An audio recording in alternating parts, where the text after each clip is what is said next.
અને ઉનામાં ફાયરિંગનો ઢોંગ કરનારની મુશ્કેલીમાં વધારો થશે. ઉનાના ધારાસભ્ય પોલીસ તપાસ પૂર્ણ થયા પછી માનહાનિનો દાવો કરશે. વકીલોની સહાય લીધા પછી ધારાસભ્ય કેસી રાઠોડ અજય બાંભણિયા પર કરી શકે માનહાનિનો દાવો.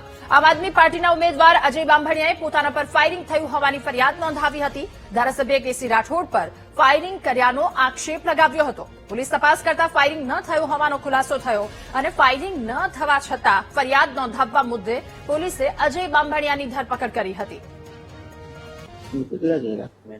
જયારે ફરિયાદી પોતે પોલીસ સ્ટેશન આવ્યો ત્યારે પોતાના શરીરમાંથી એક ગાડીમાંથી ઉતરતા હોય એમાંથી પોતાના શરીરમાંથી એક કાર્ટીસ પડી ગયું અને એ કાર્ટીસ સંપૂર્ણપણે જીવિત કાર્ટીસ હતું.